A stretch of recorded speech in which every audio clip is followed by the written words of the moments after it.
Chipuka kutoka pembe zote kote duniani.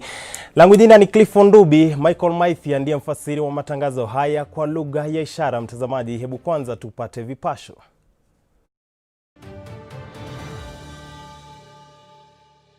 Bless this our land and nation. Justice be our shield and defender. May we dwell in unity, peace and liberty, and plenty be found within our borders. Bado safari ya Canaan ingalipo, Rais Kenyatta atangaza.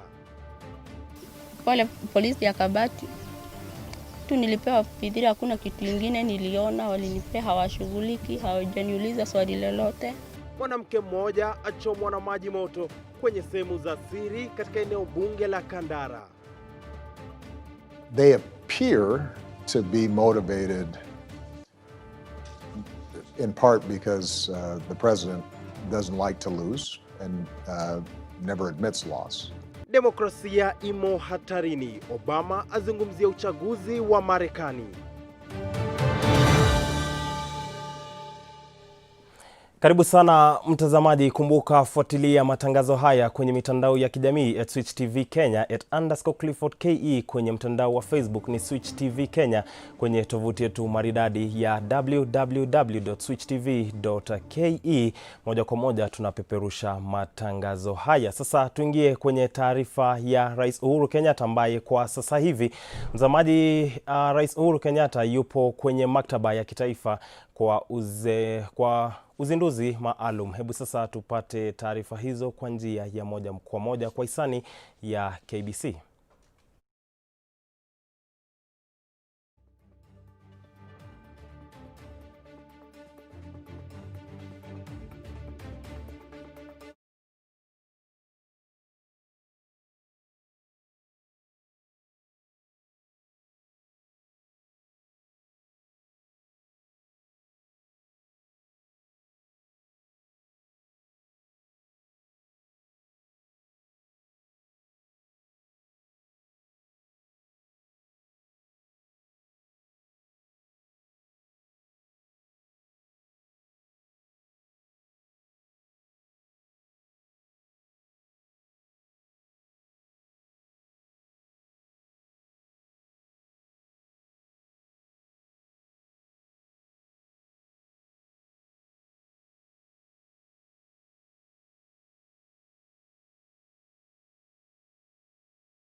The children, but also for the universities to conform within that.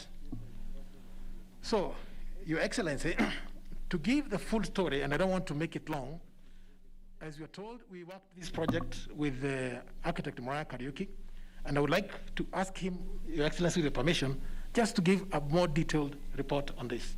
Mr. Kariuki. Mr. Kariuki, you have just 1 minute. 1 minute. Yeah, just 1 minute.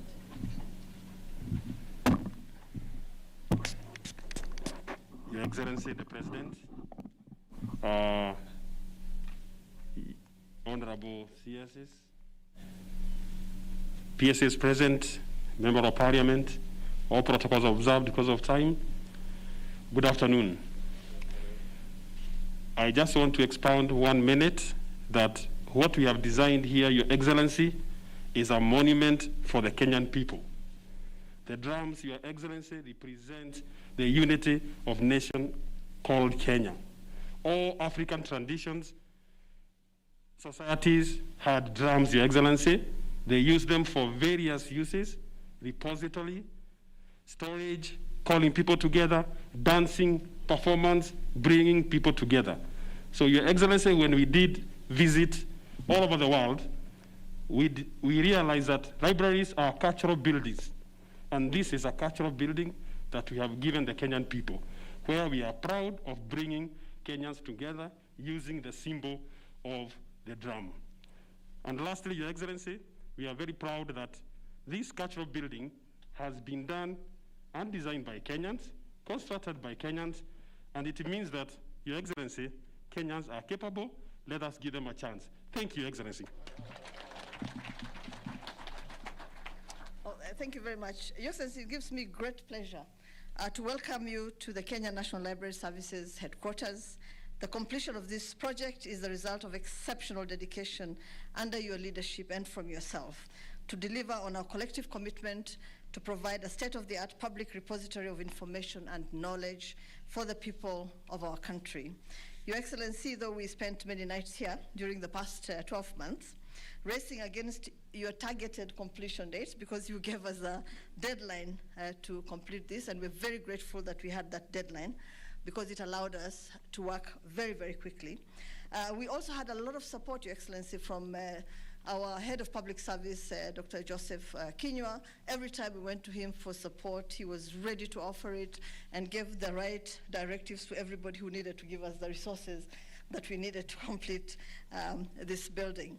We'll continue to build upon what you'll unveil, Your Excellency, here today, to create an institution of public operation that will endure as a yardstick in designing future public spaces, wholly responsive and adaptive to the needs of the public. Your Excellency, this facility is intergenerational space. It will stimulate engagement between and across generations in its various chambers as a valued place for dialogic intellectual advancement. It captures the soul of our culture and heritage in its architectural spirit, which recognizes our heroes and our heroines as the forebearers of our national stories and interwoven identities. It's my hope that Kenyans will be proud of this facility. Its usage will be our regard. Your Excellency, as I told you just a little bit earlier, during the weekends and during the holidays, all our public libraries are fully utilized. And that gives us a lot of pride because it tells us that Kenyans actually love reading and that they will use the space that we have created for them.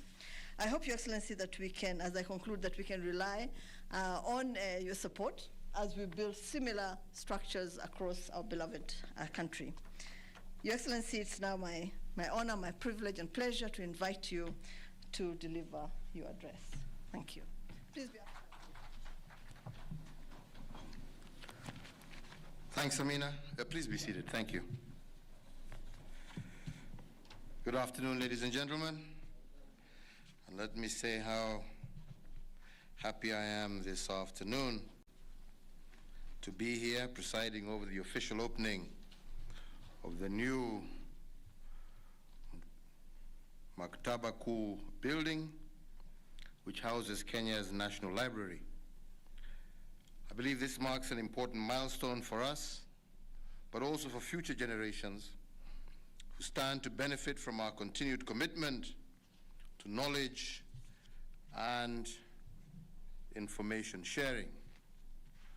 Maktaba Kuu is the first multi-purpose library in Kenya, and it is part of what we promise Kenyans to open new avenues for our people to learn, obtain information, expand their intellectual horizons, and to promote a reading culture. I want to congratulate the Ministry of Sports and Culture, through you, Amina, for its creative use of the library space to transform it into a hub for knowledge, but also for networking. And I'm pleased to note the special features of this library. We start with the 300 capacity children theater, where children gather for storytelling every Saturday and hold reading competitions. And I believe this is an effective way of promoting and nurturing a reading culture at an early age. I congratulate UCS.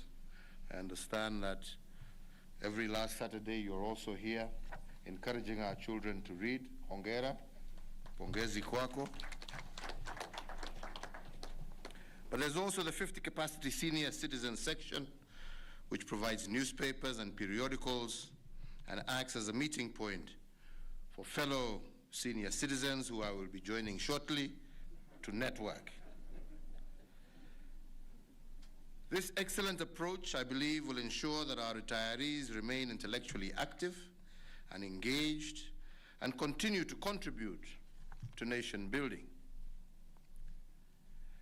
We also have 4 auditoriums with a combined capacity of 1,200 people, which provide space for local authors, for local artists to showcase their work. The 500-seat gallery, the Sanaa Center, will also be available to local artists to showcase their artifacts.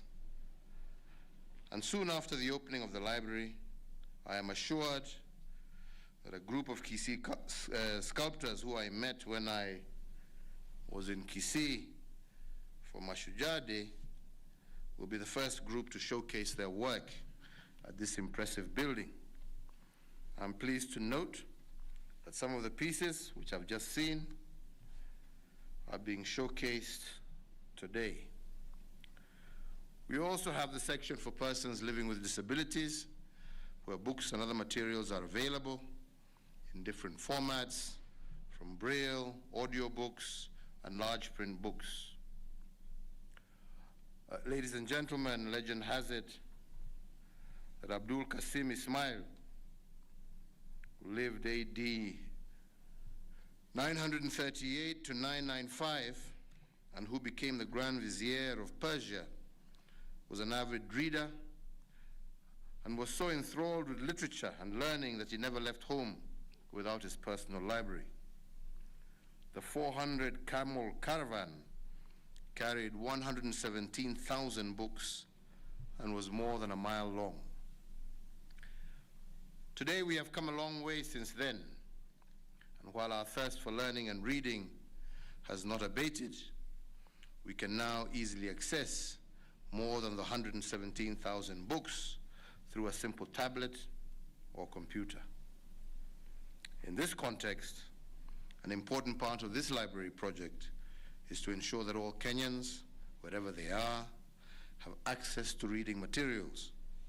The elaborate ICT infrastructure within the facility will facilitate community access to online information and also connect them to the rest of the world. And in this regard, my government, through the Ministry of Sports, Culture and Heritage,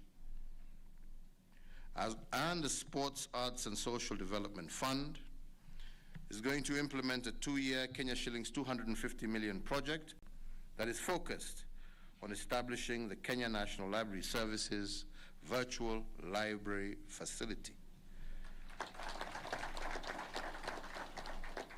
This virtual library will ensure that Kenyans of all walks of life will have access to quality, timely, and relevant information held by the Kenya National Library from the comfort of their homes.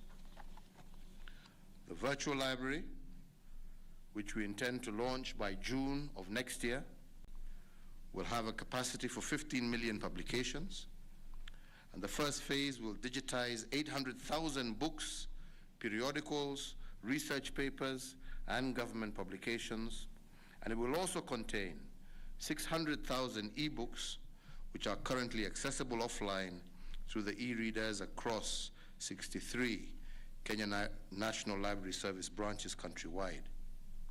Muktaba Kuu is therefore not just a building. It is a place that enables us to understand our past and the contributions made by our forefathers. It is also an ever-broadening platform from which we can build on existing knowledge to address our current and future societal challenges. I want to thank all the leaders who continue to champion more library facilities across the country. Already, several library projects have been funded through the Constituency Development Fund with the support from various members of Parliament. Notable examples include the newly constructed Voi and Eldamaravine libraries that are offering state-of-the-art library services. And it is my commitment, and that I hope of other leaders at both national and county level, that we will have more libraries across. Barabara kabisa mtazamaji, hotuba yake Rais Uhuru Kenyatta kuhusiana na uzinduzi wa maktaba ya kisasa, ambapo ameguzia swala la uwekezaji kwenye maktaba hiyo, ambapo amesema miaka miwili ijayo serikali yake itatenga shilingi milioni 250 mtazamaji, ambazo zitatengwa katika kuhakikisha kuwa maktaba hiyo inaendelezwa kwa njia ya kidijitali, ambapo itakuwa na vitabu zaidi ya 600,000, hapo akiwa anazungumzia umuhimu tu wa serikali yake katika kukuza masomo humu nchini. Vile vile ameguzia nafasi ya mikutano itakayoruhusu utangamano kwa watu tofauti tofauti. Kwa wale wazee ama wale ambao wamekomaa katika jamii hii, wametengewa nafasi ya watu 50 watakao kongamana pamoja kuhakikisha kwamba wanajadiliana kuhusiana na mambo ambayo yanaathiri taifa hili na mwelekeo tu wa taifa hili kwa ujumla, akisema kuwa baada tu ya mkutano huo atakuwa anakwenda pale kujamiana na kutangamana na watu tofauti tofauti.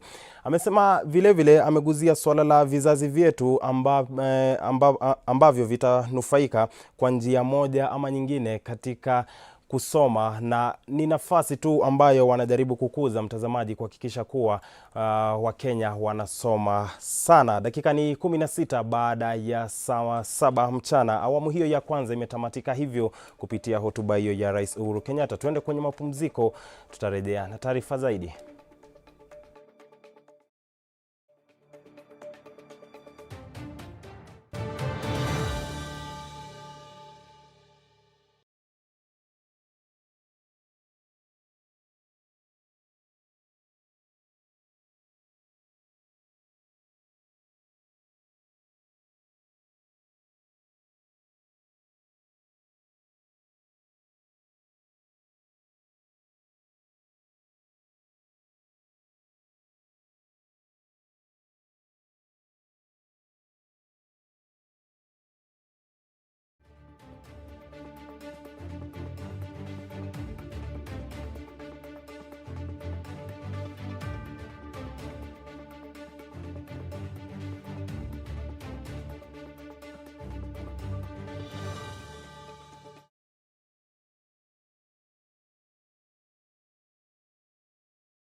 Shukran sana mtazamaji kwa kutenga muda wako kutazama Switch. Adhuhuri nazidi kukufahamisha taarifa ambazo zimegonga vichwa vya habari kutoka pembe zote kote duniani. Tuelekee moja kwa moja hadi eneo bunge la Kandara ambapo mwanamke mmoja kutoka kijiji cha Gitura, eneo bunge hilo, analilia haki. Hii ni baada ya kuchomwa na maji moto saa 3 usiku siku ya Jumanne.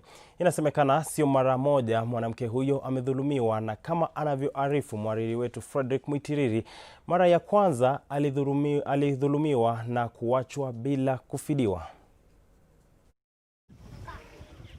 Makovu aliyoachiwa Esther Wairimu ni dhahiri kuwa bado swala la dhuluma za kijinsia zimekita mizizi katika jamii licha ya serikali kuweka mikakati ya kumaliza jinamizi hili. Waathiriwa sasa wakidai kuwa wanatilia shaka usalama wao. Kwa mara ya pili sasa Esther amepitia unyama huu, ambapo kulingana naye mara ya kwanza gundi la tochi ilitiwa kwenye sehemu zake za siri. Uchungu lioje.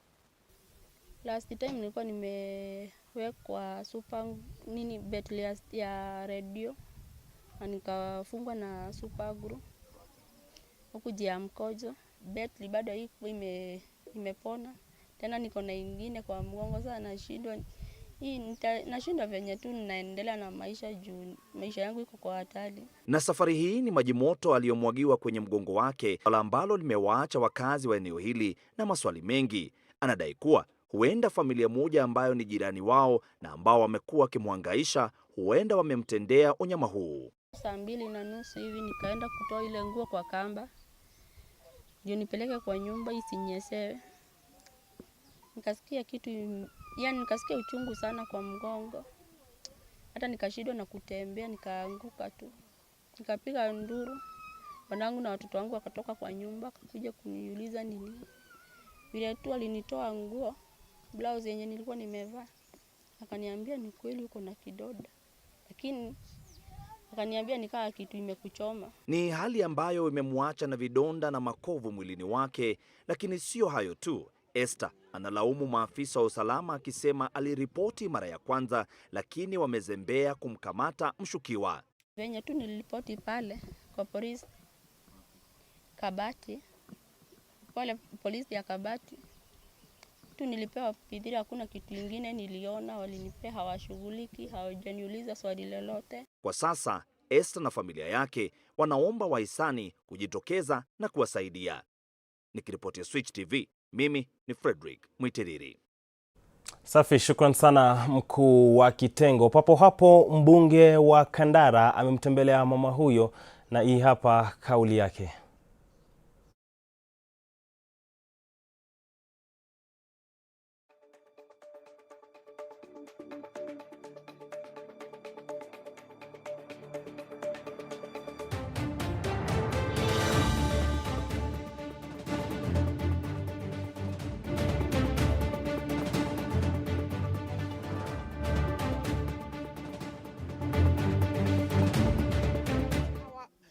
Our administration in general doing. But I want to announce that the people that we have entrusted to do the jobs for the Mwananchi are not working as they should be. We are going to mobilize people around here, this village. We shall walk up to police station in Kabati. We will not take any vehicle, we will not need a vehicle. If we have no, and it doesn't matter who it is, we must get the culprits immediately.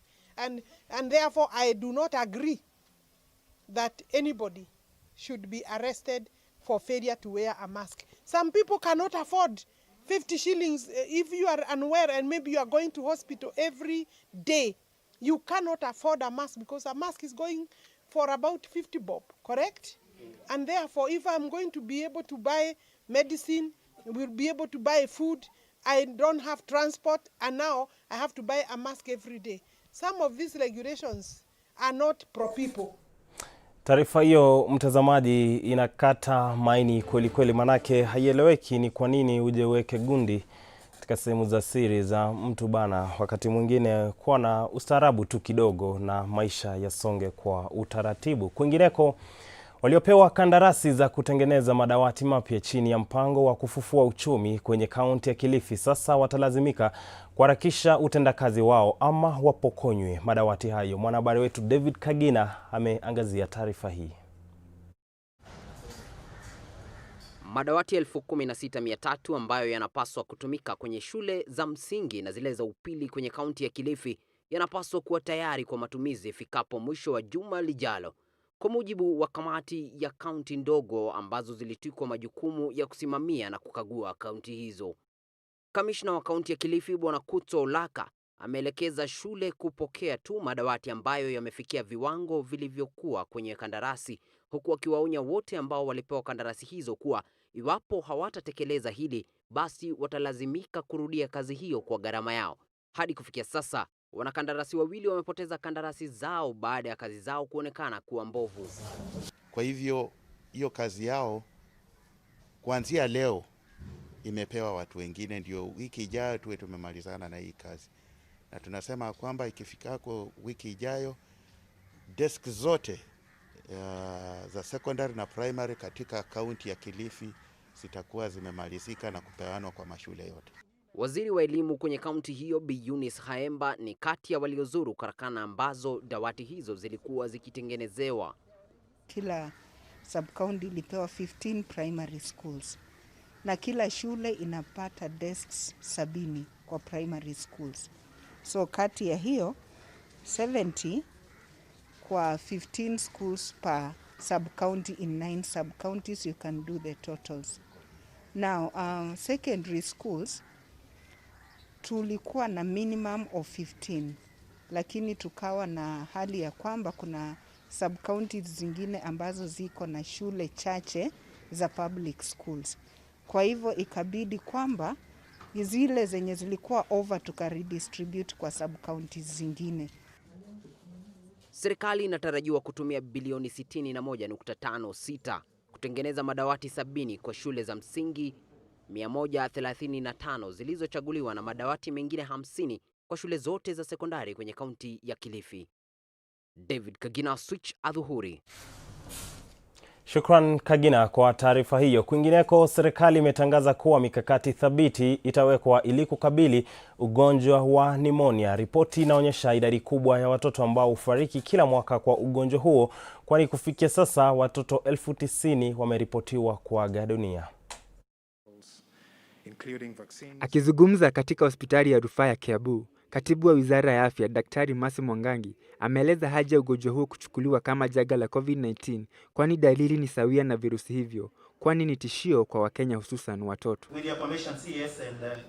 Kwa upande wake, Gavana wa Kiambu James Nyoro ameweka wazi jinsi serikali yake imejizatiti kuweka mashine maalum za gesi ya oksijeni kwenye hospitali nyingi katika wadi tofauti za Kiambu ili kuhakikisha wahudumu wa afya wameweza kudhibiti magonjwa yanayohitaji bidhaa hiyo muhimu ikiwemo COVID-19 na pneumonia. Hayo yamejiri wakati serikali kuu na ile ya Kiambu pamoja na mashirika mengine yanayojihusisha na masuala ya afya wakitia sahihi mkataba wa maelewano jinsi ya kudhibiti ugonjwa huo.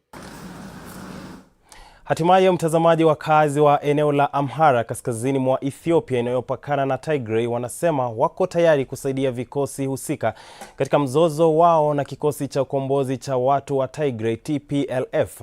Mmoja wao anaelezea kuwa makabila yaliyoko kaskazini mwa nchi hiyo hayawezi kutenganishwa, si kwa dini na wala si kwa lugha. Katika siku za hivi karibuni kumekuwa na ongezeko la vurugu kati ya serikali kuu ambayo inashtumu Tigray kwa kushambulia kituo cha jeshi lao na serikali ya mkoa wa Tigray haijatambua mamlaka hayo, kama anavyoarifu David Kagina.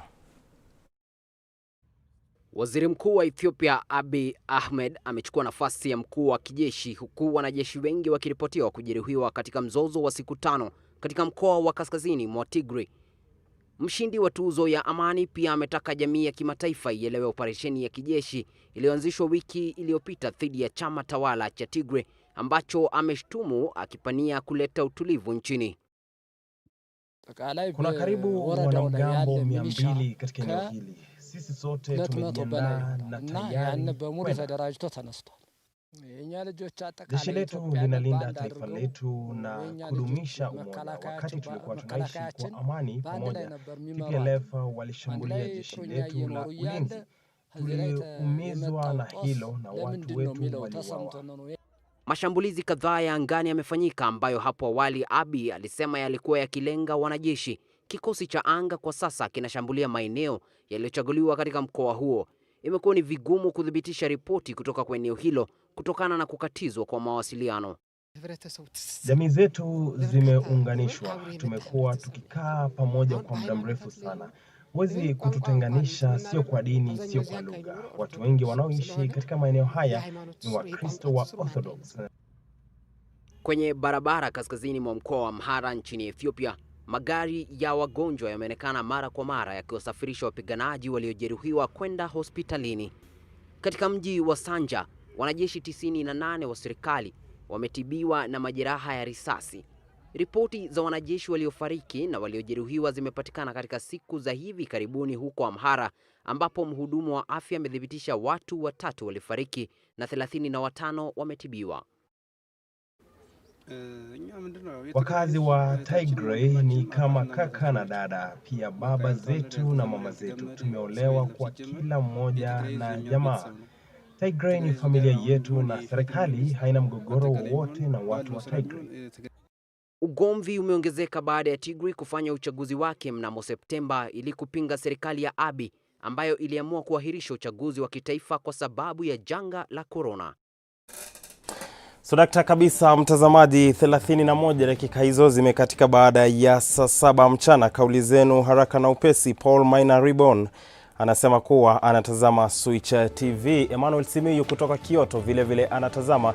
Mtazamaji, imekuwa ni furaha sana kukufahamisha taarifa hizi ambazo zimechipuka kutoka pembe zote kote duniani. Mie nafunganya virago, kikosi cha Diko viwanjani, Emmanuel Terer pamoja na Cedric Oronje wako papa hapa kukufahamisha ni yepi ambayo yamejiri kutoka pembe zote kote duniani, kutoka viwanja vyote. Mie ni Cliff Ndubi. Michael Maithia basi amefasiri matangazo haya kwa lugha ya ishara. Tupatane kesho mida ya saa 7:30 kwenye Sports Finale.